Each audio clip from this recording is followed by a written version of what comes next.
mengalami kesulitan untuk memenuhi kewajibannya. Ya. Dan kebijakan untuk restrukturisasi ini kredit yang dilakukan pihak bank antara lain itu penurunan suku bunga kredit, perpanjangan jangka waktu kredit, pengurangan tunggakan bunga kredit, pengurangan tunggakan pokok kredit, penambahan fasilitas kredit, atau konversi kredit menjadi penyertaan modal sementara.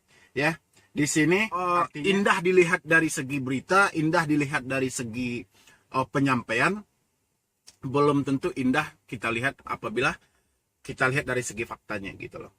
Ya, makanya saat ini kalau dibilang potensi yang mengalami kesulitan, mungkin hampir seluruh wilayah atau hampir seluruh provinsi yang ada di Indonesia ini saat ini merasakan gitu loh kesulitannya. Tapi kenapa di tengah kesulitan seperti ini, halo, assalamualaikum warahmatullahi wabarakatuh. Selamat siang ya kepada teman-teman semuanya, khususnya yang selalu menantikan video terbaru atau updatean terbaru dari channel Solusi Utang.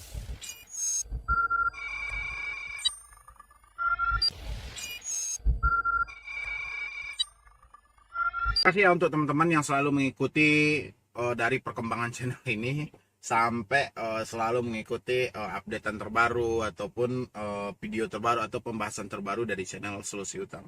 Ya, oke, kali ini itu banyak yang bertanya ke saya tentang restrukturisasi gitu loh. Artinya dalam kalau kita sebut itu dalam kelonggaran gitu ya. Jadi ini masih banyak yang bertanya, padahal saya bilang saya malas membahas yang seperti ini. Karena apa? Karena infonya itu selalu tidak sinkron gitu loh ya. Yang awal waktu di bulan Maret itu kita diputuskan oleh Presiden adanya relaksasi, adanya penundaan angsuran ya, dan kenyataannya ada aksi keberatan dari pihak bank, dari pihak leasing, dari pihak pinjol gitu ya. Tapi akhirnya OJK mengeluarkan kebijakan lagi, yaitu restrukturisasi gitu loh. Artinya kelonggaran. Dan yang dimaksud dalam kelonggaran itu sampai detik ini itu masih mengambang gitu loh. Tapi karena banyaknya pertanyaan dari teman-teman di sini, itu nggak ada salahnya saya coba menjelaskan. Mudah-mudahan penjelasan saya ini bisa membantu teman-teman semuanya, khususnya yang selalu bertanya tentang kelonggaran ini, penundaan ini, tentang relaksasi ini gitu loh. Ya, karena saya sejak 1 bulan yang lalu saya pernah itu membahas yang seperti itu gitu loh. Ya, karena infonya itu yang telah diputuskan presiden dalam pidato presiden itu sesaat itu enak banget, bunyinya enak banget gitu loh. Tapi giliran jatuh ke bawah, jatuh ke OJK, itu hasilnya berubah gitu loh. Ya, ketika OJK melepaskan wewenangnya itu terhadap bank leasing yang bersangkutan. Silakan, mana yang layak diberikan kelonggarannya, mana yang tidak layak, silakan gitu loh. Ya, makanya untuk teman-teman yang selalu bertanya ke saya coba untuk menjelaskan. Mudah-mudahan dengan penjelasan saya ini sedikit membantu untuk teman-teman semuanya.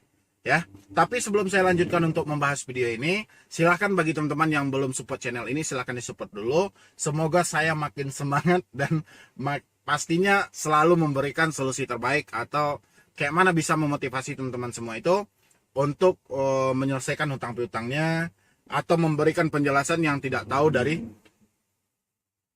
hutang piutang ini gitu loh ya. Apalagi yang disebut dengan kelonggaran, restrukturisasi ya.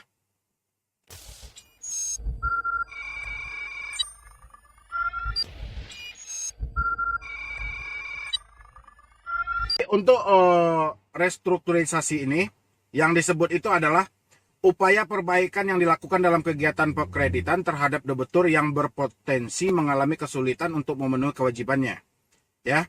Dan kebijakan untuk restrukturisasi ini kredit yang dilakukan pihak bank antara lain itu penurunan suku bunga kredit, perpanjangan jangka waktu kredit, pengurangan tunggakan bunga kredit, pengurangan tunggakan pokok kredit, penambahan fasilitas kredit, atau konversi kredit menjadi penyertaan modal sementara.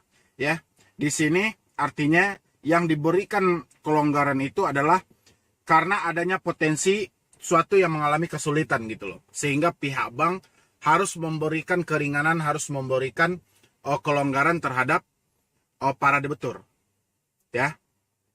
Dan adapun kelonggaran yang diberikan oleh pihak bank itu, yang pertama itu penurunan suku bunga kredit ya.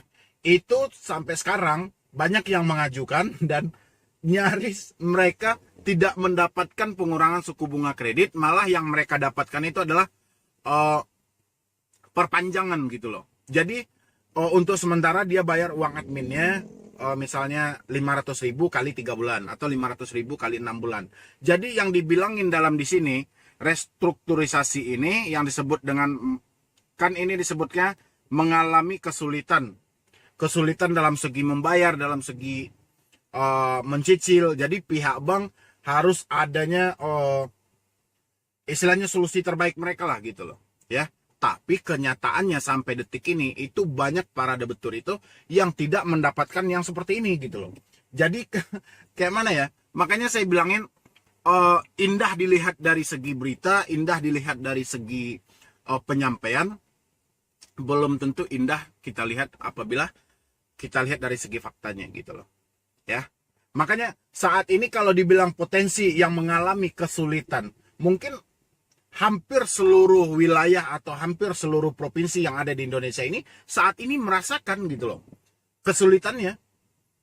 Tapi kenapa di tengah kesulitan seperti ini mereka mengajukan suatu pelonggaran, mereka meminta permohonan untuk pengurangan itu minta ampun, rumitnya minta ampun gitu loh ya. Bahkan mereka mengeluarkan uang lagi untuk membayar itu gitu loh ya, yang disebut dengan uang administrasinya ya. Administrasi ini yang parahnya bukan mengurangi jumlah hutang, malah menambah gitu loh ya. Hutang kita bersisa 12 bulan ya, dan kita untuk mengajukan kelonggaran ini atau yang disebut dengan OJK tadi, restrukturisasi tadi itu ya, itu kita harus membayar dulu. Kita membayar uang adminnya atau 350, ada juga yang seperti itu, Lessing menerapkan. Ada juga yang diminta 500.000 kali 3 bulan. Ada juga yang 350 kali 6 bulan. Tapi uang yang diminta ini tidak dikurangi ke dalam ansuran mereka. Ansuran mereka tetap berada di 12 bulan, berapa biasanya gitu loh. Cuman kalau biasanya orang yang terjebak pinjol dia pasti paham itu. Ini disebut dengan uang perpanjangan. Ya. Seperti itu. Jadi saya rasa program ini gagal, dibentuk gagal gitu loh. Ya. Mungkin sebagian ada yang mendapatkan, sebagian tidak. Dan sebagian yang mendapatkan ini pasti kita bisa mempertanyakan ada apa di belakang dia. Atau ada orang yang pintar bisa membantu dia untuk pengurusan, atau dia bisa memahami dari segi perbankan ini. Dan bagaimana kita orang awam yang berada di kampung. Ya, yang kita tidak mengerti sama sekali dari bahasa perbankan ini. Ya, kita datang ke bank, kita diminta untuk datang ke bank. Sementara saat ini kita dilarang untuk keluar rumah. Tapi pihak bank untuk mengajukannya silakan datang. Tidak bisa diwakilkan. Nanti nyampe di bank disuruh kita download aplikasi ini. Ya, setelah download ajukan dulu online. Setelah ajukan online baru pula ada analisisnya. Kita dianalisa dulu cocok apa tidaknya.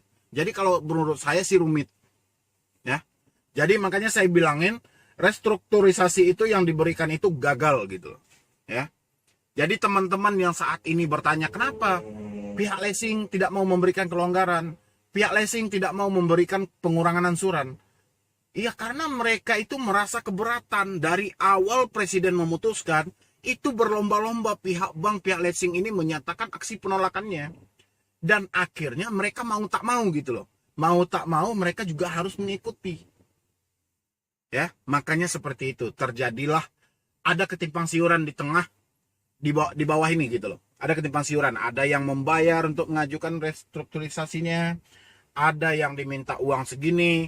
Ada yang dipersulit. Dan bahkan mungkin kalau dihitung sampai 100 orang, mungkin cuma 10 orang yang bisa mendapatkan kelonggaran. 90 orangnya tidak mendapatkan dengan alasan dan berbagai macam cara dari pihak bank untuk menjelaskan yang tidak bisa dicerna oleh masyarakat umum atau masyarakat awam.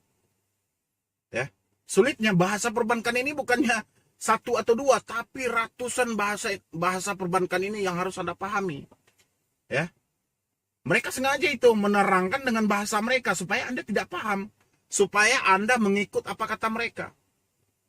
Makanya saya sarankan jalan pintas saja. Kalau menurut saya ini sekarang ya jalan pintasnya. Jalan pintasnya tanyakan ke diri Anda saat ini mampu atau tidak gitu loh. Cuman itu aja. Kalau memang Anda mampu, silakan. Tapi kalau Anda tidak mampu, yaudah stop aja dulu. Bertahanlah, jagalah kesehatan Anda, pikirkanlah kebutuhan Anda. Saat ini ya cuman itu gitu loh. Tapi nanti suasananya sudah tenang, suasananya sudah kembali kondusif, silakan. Anda pertanyakan lagi riwayat pinjaman Anda ini seperti apa. Mana yang dulu yang tertunggak. Ya, karena saya yakin sampai detik ini pihak bank merasa keberatan. Pihak leasing masih merasa keberatan. Tapi mereka tidak ada pilihan lain selain mengikuti aturan. Dan makanya untuk menjalani aturan ini, mereka mempersulit para debitur ini. Ya. Dan parahnya lagi, mereka tetap ngotot dulu. Dia minta ansuran sampai bulan April ini. Contohnya di bulan Maret diumumkan. Maret, April mereka minta. Setelah kita bayar, ya nanti tolong diajukan ya untuk kelonggarannya ya. Buat apa lagi gitu loh. Ya, makanya. Dan tak, apa juga, dengan ada larangan lagi. Dilarang oleh Presiden menagih menggunakan debt collector, tapi kenyataan di lapangan belum terjalankan. Ya, belum sesuai. OJK juga meminta seperti itu, bank dan leasing jangan menggunakan debt collector, tapi di lapangan juga tetap tidak ada gitu loh, ya. Jadi untuk teman-teman semua itu, ya, sekarang tanyakan aja ke diri Anda, saat ini Anda butuhnya apa? Butuh makan, butuh minum, atau butuh bayar hutang atau apa? Tanya ke diri Anda yang lebih tahu di situ gitu loh. Ya. Makanya saya sejak 1 bulan yang lalu saya tidak membahas lagi soal penundaan, soal relaksasi. Saya tidak membahas lagi karena infonya dari atas itu kuncup, makin ke bawah makin kambang gitu. Ya. Makin ngambang dia di bawah ini, melebar terus. Ya. Jadi makanya sampai kita tidak tahu ini batasnya di mana, ini berakhirnya di mana, ya. Pihak bank menerima, tapi dari bahasa pihak bank seakan masih menolak gitu loh. Ya. Karena Anda pasti ingat itu di awal. Hari ini diputuskan Presiden, 2 hari setelah itu bermunculanlah poster-poster atau aksi penolakan dari pihak bank. Ya, kan itu. Jadi barulah beberapa hari setelah itu baru muncul lagi. Mulai dari ini telah melakukan relaksasi, ini telah melakukan relaksasi. Ternyata itu cuman pencitraan aja. Dan kenyataan di lapangan tidak seperti itu. Ya, makanya yang saya sayangkan saat ini adalah tidak ada ketegasan dari OJK sendiri yang selaku dia otoritas jasa keuangan yang mengatur keuangan ini. Harusnya ditegasin. Ya, sekarang bunga dilonggarkan, carikan mereka di mana pihak bank ini bisa meraih untuk menutupi suatu kerugian ini. Ya, pasti mereka akan menemukan, mereka juga tidak mau dong salah satu pihak aja gitu loh. Jadi mereka juga mikirkan semuanya gitu loh. Ya. Tapi saat ini untuk teman-teman semuanya nggak usah pikirin relaksasi lagi, nggak usah pikirin keringanan lagi. Sekarang fokuslah bertahan hidup. Kayak mana Anda bisa hidup dan jaga selalu kesehatan Anda. Dan dengan kesadaran kita semuanya, insya Allah wabah ini bisa berakhir. Pokoknya ikuti aturan pemerintah. Ya, Anda juga jangan berkomunikasi dengan debt collector kalau dia masih mengunjungi. Ya, karena itu sudah jelas dilarang oleh Presiden dan OJK. Ya. Pokoknya nanti suasananya masih aman, suasananya sudah kondusif lagi, Anda sudah mulai beraktivitas lagi, silahkan. Anda temuilah bank itu. Kalau sekarang rasanya Anda mengajukan kelonggaran itu sulit, udah abaikan aja. Ya. Kalau saat ini kendaraan Anda diincar akan ditarik, ya udah simpan aja kendaraan Anda dulu. Nanti suasananya aman, carikan dananya, selesaikan utang piutang Anda. Ya. Mungkin cuma itu dulu yang dapat saya sampaikan. Terlebih dan terkurangnya saya mohon maaf. Nanti bagi teman-teman semuanya yang mau konsultasi atau diskusi sama saya, silakan di nomor di bawah ini. Ya. Dan saya ucapkan selamat menjalankan ibadah puasa. Semoga ibadah puasa kita itu lancar. Dan semoga permasalahan yang ada saat ini di negara kita itu cepat teratasi. Ya. Jadi sekian dulu dari saya, Medi Broni. Wassalam.